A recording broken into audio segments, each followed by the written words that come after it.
Minister for Law and Foreign Affairs, Mr. Shanmugam, Special Advisor to IPS, Professor Koh, Professor Theo, Professor Wang Gangwu, Chairman of the Governing Board of the Lee Kuan Yew School of Public Policy, Professor Maubani, the Dean of the school, ladies and gentlemen, welcome to the Institute of Policy Studies Forum on the Elected Presidency. Although the law of reason is common, the majority of people live as though they had an understanding or wisdom of their own.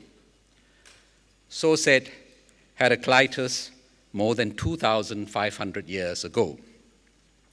He was referring to the law of reason in general, but the observation applies also to the law as such, in particular to the Constitution, in this case, the Constitution of the Republic of Singapore. We have not had as much disagreement about any provision in the Constitution as we have had in recent months about the provisions relating to the elected presidency. Does he or does he not have soft powers, a term that is not derived from constitutional law, but rather political science? Can he or can't he speak in his own person without the advice of the cabinet on any matter beside those the Constitution specifies? Is the president the voice of the people, the super ombudsman, the columnist-in-chief on sundry matters? Or is his chief role to maintain an informed watchfulness, as a Straits Times writer, Lydia Lim, put it, a benign presence, unsullied by politics, so as to preserve his moral authority, to act in the most dire of circumstances when an irresponsible government or parliament threatens the integrity of the civil service or raids the reserves. This afternoon's forum will, we hope, clarify some of these questions. Our speakers need no introduction.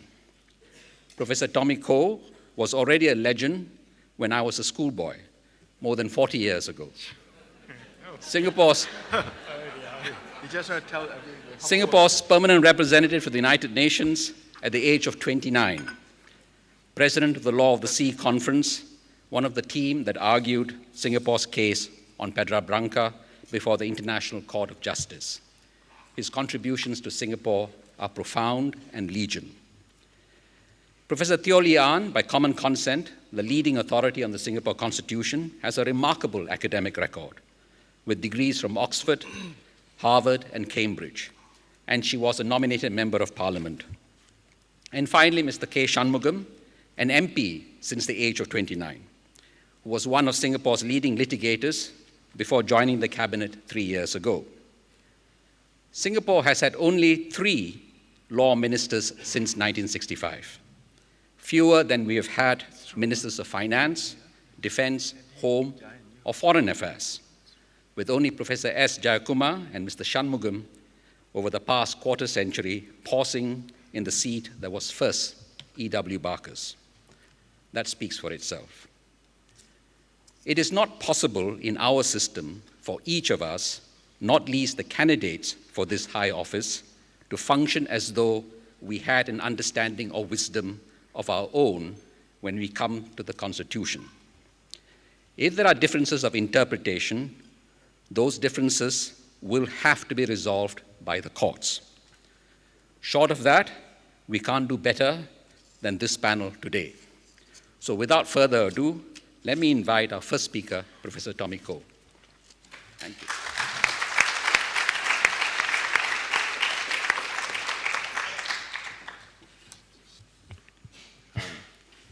Thank you very much, Janadas. Minister Shanmugam, President Teo Lee An. I was going to say Excellency, but there's only one Excellency here, so I will just address her by name. The Ambassador of Finland, Satu Matila, and friends on the diplomatic corps. Ladies and gentlemen, I thank the new director of the Institute of Policy Studies, Janadas, for inviting me both to be the first speaker and to moderate the Q&A session. I will set a good example by speaking within my time of 15 minutes.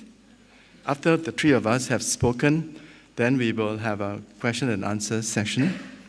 At 10 minutes to 6, I will conclude the Q&A session and give to each of the three of us 3 minutes to sum up the thoughts that we wish you to take home to your spouses this evening. So let me just begin by sharing with you my thoughts on the role, the function, and the power of the elected president. I would also like to try to crystallize a debate that's taken place in the forum page of the Straits Times. Began a few days ago by a good friend, Mr. Ho Kwong Ping, and responded to by Professor Wan Y.E. of the Singapore Management University. So here are my thoughts. First, the elected president of Singapore is the head of state of Singapore. He is not the head of government. The head of government of Singapore is the Prime Minister. In some countries, like the United States and the Philippines, the two offices are merged. But in the case of Singapore, the two offices are kept distinct and separate. So we have a head of state and a head of government. The president is the symbol of our state. He is above partisan politics. And for this reason, the law requires him not to be a member of a political party. And if he had been a member of the political party, he had to resign from that party. His role, the president's role, is to unify all Singaporeans. Second, our elected president is not merely a ceremonial head of state. In many countries in the world, the head of state, although much loved by the people, has no substantive power. This is not the case in Singapore. In Singapore, our constitution has invested in the elected president 5 specific powers, and I'll briefly enumerate the 5. First, he has a power to veto a proposal by the government to spend the state's past reserves. That's the first power. The second power, the power to veto the proposed appointment of individuals to certain key positions in the public sector or to remove such persons.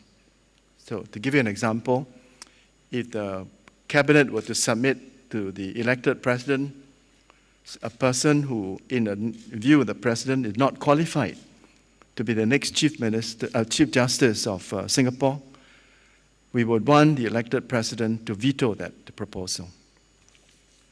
Third, the president has a power to order the release of a person detained under the Internal Security Act if the advisory committee under the Act recommends that he be released. Fourth, the president has the power to overrule the Prime Minister if the director of the Corrupt Practices Investigation Bureau, CPIB, wishes to continue to investigate an individual and the Prime Minister is not in favor of his doing so. So the president can overrule the Prime Minister and support the CPIB. And finally, the president has a power to overrule the cabinet under the Maintenance of Religious Harmony Act. If the Presidential Council on Religious Harmony recommends against the imposition of a restraining order on an individual against whom the government wishes to impose such an order. Take, for example, if you are a Protestant pastor and you have been making scurrilous attacks against the Roman Catholic Church, and the Minister of Home Affairs feel that you are a threat to religious harmony in Singapore and proposes to impose a restraining order against you. And if the Presidential Council is not in support of such a proposal, the President can overrule the Cabinet. So these are the 5 areas in which the elected President has been invested with power by the Constitution. Third, I want to highlight the President's role in diplomacy. This is not written in the Constitution, but in my view, it flows logically from his role as a head of state.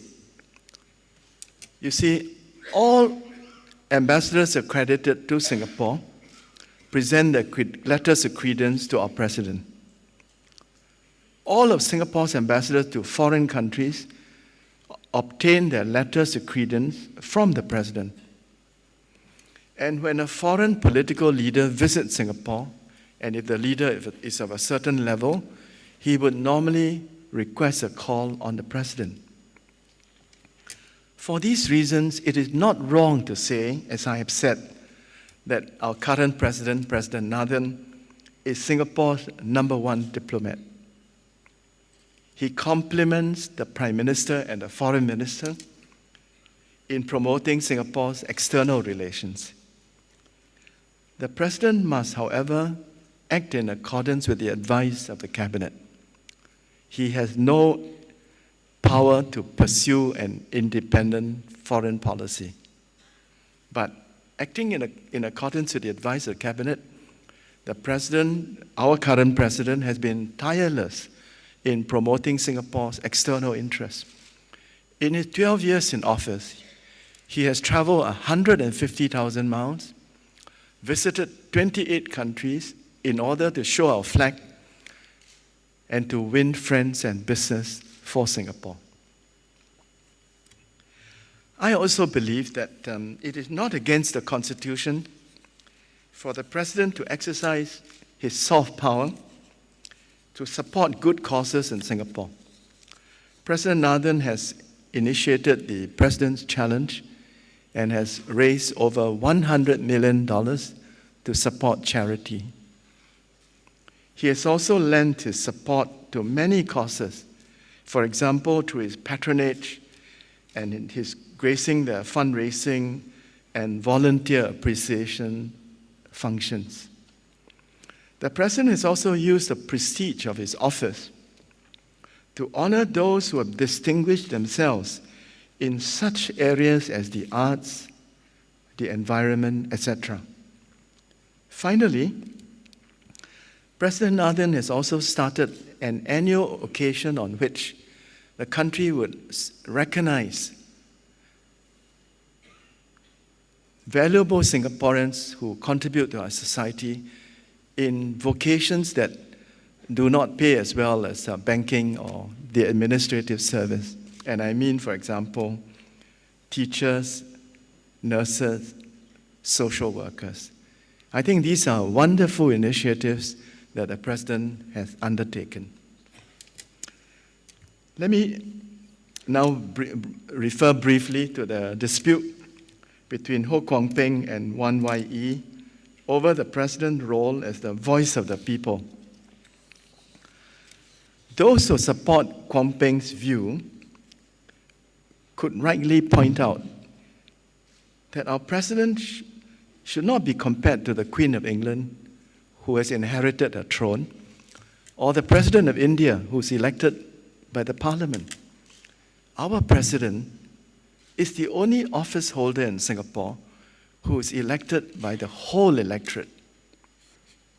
The President of Singapore, therefore, in Kwon Ping's view, and I quote, in order to be sure I'm on record and straight, and I quote him from the Straits Times of 23rd July, page A47. These are Kwon Ping's words.